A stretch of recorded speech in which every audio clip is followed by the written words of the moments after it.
Hello everyone, welcome on my channel study 100.1 पर। तो आज आपके लिए लेकर आया हूँ 2020 सीरीज में मार्च 2024 और अप्रैल 2024 के करंट अफेयर क्वेश्चन, जिसमें आपको 20 क्वेश्चन देखने को मिलेंगे और आपको याद करने में भी ज़्यादा मुश्किल नहीं होगा, क्योंकि इसमें कई सारे करंट अफेयर के क्वेश्चन नहीं हैं। इसमें सिर्फ 20 क्वेश्चन की सीरीज पर डे मैं आपके लिए लेकर आऊँगा, जिससे आपको पर डे 20 क्वेश्चन याद करने में कोई मुश्किल भी नहीं होगी और लंबे समय तक आपको याद भी रहेगा। तो चलिए स्टार्ट करते हैं 2020 सीरीज में मार्च अप्रैल के करंट अफेयर क्वेश्चन।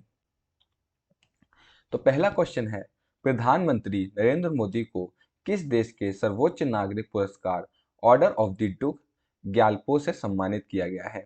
यानी किस देश ने प्रधानमंत्री नरेंद्र मोदी को सर्वोच्च नागरिक पुरस्कार से सम्मानित किया गया था? तो उसका आंसर जल्दी से बताइए कि किस देश ने प्रधानमंत्री नरेंद्र मोदी को सम्मानित किया था। तो इसका आंसर है ऑप्शन सी, भूटान के द्वारा प्रधानमंत्री नरेंद्र मोदी को ऑर्डर ऑफ द डुक ग्यालपो से सम्मानित किया गया था। तो चलिए आगे बढ़ते हैं नेक्स्ट क्वेश्चन पर। नेक्स्ट क्वेश्चन है, निम्न में से कौन सा देश नॉर्थ अटलांटिक ट्रीटी ऑर्गेनाइजेशन यानी नाटो का 32वां सदस्य बना था? ठीक है, कौन नॉर्थ अटलांटिक ट्रीटी ऑर्गेनाइजेशन यानी नाटो का 32वां सदस्य बना है? कौन सा देश बना है? ऑप्शन में दिए गए हैं, जल्दी से आप कमेंट करके ऑप्शन में बताइए।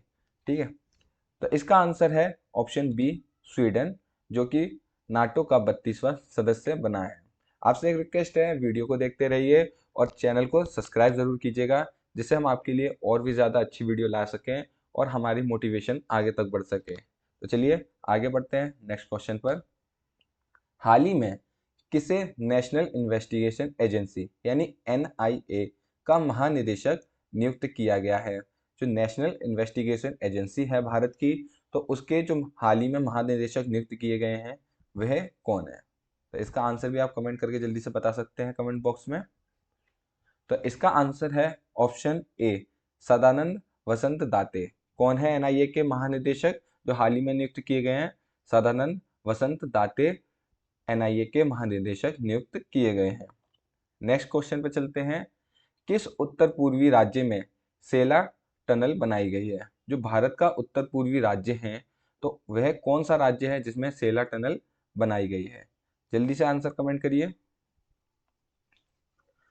तो इसका आंसर है ऑप्शन डी, अरुणाचल प्रदेश। क्या है? ऑप्शन डी, अरुणाचल प्रदेश में सेला टनल बनाई गई है। क्लियर? तो प्लीज चैनल को जरूर सब्सक्राइब कीजिएगा यदि आपको क्वेश्चन अच्छे लग रहे हो।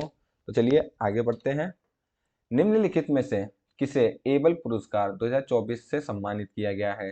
ठीक है, किसे एबल पुरस्कार 2024 से सम्मानित किया गया था? तो इसका आंसर है ऑप्शन डी, मिशेल टेलाग्रैंड को एबल पुरस्कार 2024 से सम्मानित किया गया था। क्लियर? अगला क्वेश्चन पे चलते हैं। हरियाणा के चौधरी चरण सिंह कृषि विश्वविद्यालय के वैज्ञानिकों द्वारा किस फसल को प्रभावित करने वाली विशेष ब्रूम रोग की खोज की थी? ठीक है, आपको बताना है कि हरियाणा के चौधरी चरण सिंह विश्वविद्यालय के वैज्ञानिकों द्वारा किस फसल को प्रभावित करने वाली विशेष ब्रूम रोग की खोज की गई है? तो इसका आंसर जल्दी से बताइए कमेंट बॉक्स में। तो इसका आंसर है ऑप्शन सी, मटर। ठीक है, क्या है इसका आंसर? ऑप्शन सी, मटर में विशेष ब्रूम रोग की खोज की गई है। ठीक है, अगला क्वेश्चन है कि भारत और किस देश की नौसेना के मध्य समुद्री अभ्यास जिसे समुद्र लक्ष्मण 2024 आयोजित किया गया था? ठीक है, क्या नाम है इसका? समुद्र लक्ष्मण 2024 का नाम दिया गया है। तो ये आयोजित कहाँ किया गया था? जल्दी से इसका नाम बताइए, यानी किस देश के साथ हुआ था? तो इसका आंसर है ऑप्शन डी, मलेशिया। ठीक है, भारत और मलेशिया के बीच नौसेना के मध्य समुद्री अभ्यास किया गया है। याद रखिएगा किसके बीच किया गया है? भारत और मलेशिया के बीच किया गया है। अगला क्वेश्चन है, प्रो कबड्डी लीग का 10वां सीजन किस टीम ने जीता था? जल्दी से आंसर कमेंट करके बताइए। इसका आंसर तो सभी को मालूम होगा, तो प्लीज जल्दी से कमेंट कीजिए इस आंसर को। तो प्रो कबड्डी लीग का 10वां सीजन की टीम कौन सी थी जिसने मैच जीता था? तो इसका आंसर है ऑप्शन सी, पुनेरी पल्टन ने प्रो कबड्डी लीग 10वें सीजन को जीता है। क्लियर? अगला क्वेश्चन है, शिव महोत्सव किस राज्य का प्रमुख महोत्सव है? ठीक है, जल्दी से आंसर बताइए। शिव महोत्सव किस राज्य का प्रमुख महोत्सव है। तो इसका आंसर है ऑप्शन बी गोवा। ठीक है, क्या है इसका आंसर? Option B Goa.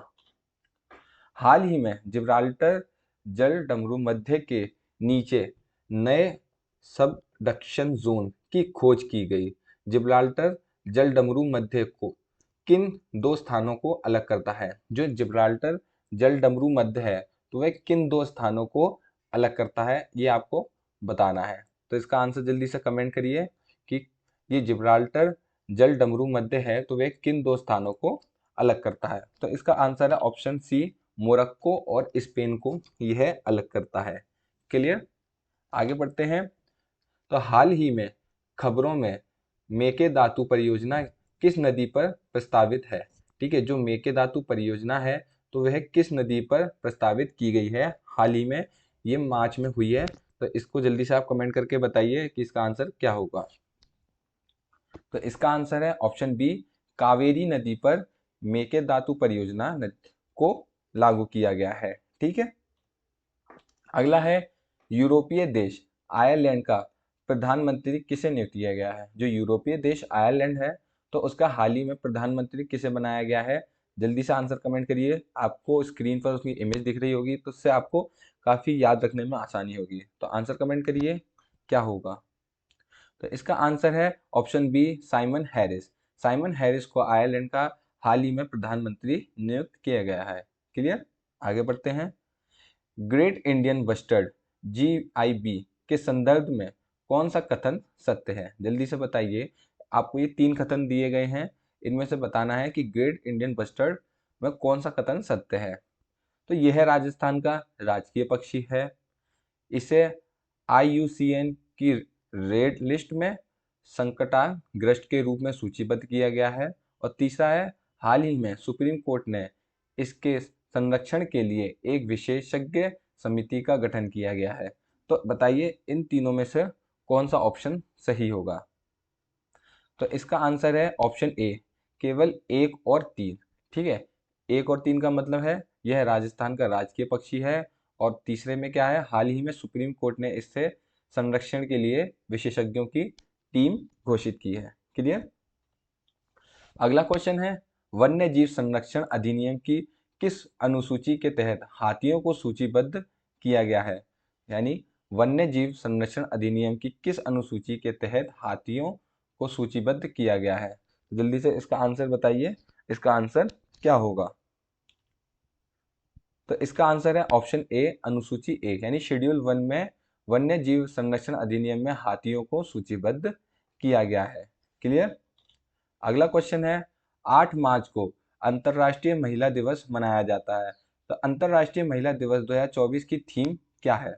जो 8 मार्च को अंतर्राष्ट्रीय महिला दिवस मनाया जाता है तो इस बार की अंतर्राष्ट्रीय महिला दिवस की थीम क्या थी? तो जल्दी से इसको बताइए। तो इसका आंसर है ऑप्शन ए, इंस्पायर इंसुलिन। ठीक है, इसका ऑप्शन क्या है? Option B, inspire inclusion. ठीक है, अगला क्वेश्चन है, चर्चित फ्रांसिस। ठीक है, क्या है अगला क्वेश्चन? चर्चित फ्रांसिस स्कॉट ब्रिज किस देश में स्थित है? ठीक है, ये आपको बताना है, चर्चित फ्रांसिस स्कॉट ब्रिज। ठीक है, तो ये कहाँ पर स्थित है? ये फ्रांसिस स्कॉट ब्रिज को बताना है आपको कि यह कहाँ पर स्थित है। तो इसका आंसर है ऑप्शन बी, अमेरिका में। जो फ्रांसिस स्कॉट ब्रिज है वह कहाँ पर है? अमेरिका में स्थित है।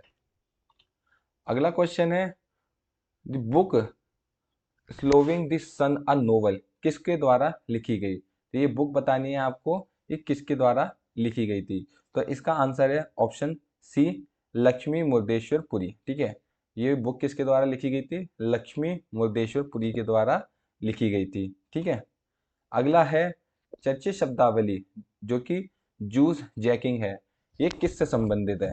जो एक शब्दावली है जूस जैकिंग, ये किससे संबंधित है, ये आपको बताना है।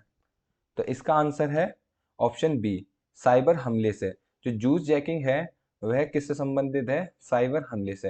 हाल ही में इसको बताया गया है, जो जूस जैकिंग शब्द है वह साइबर हमले से संबंधित है। क्लियर? अगला है, सीमा सुरक्षा बल BSF की पहली महिला स्नाइपर कौन है? जो BSF में पहली महिला स्नाइपर बनी है वह कौन है? तो इसका आंसर है ऑप्शन सी, सुमन कुमारी। जो बीएसएफ की पहली महिला स्नाइपर कौन बनी है? सुमन कुमारी बनी है। अगला क्वेश्चन है, हाल ही में शहबाज शरीफ किस देश के प्रधानमंत्री नियुक्त किए गए हैं? तो वे पाकिस्तान के प्रधानमंत्री नियुक्त किए गए हैं। याद रखिएगा, हाल ही में पाकिस्तान के प्रधानमंत्री कौन नियुक्त किए गए हैं?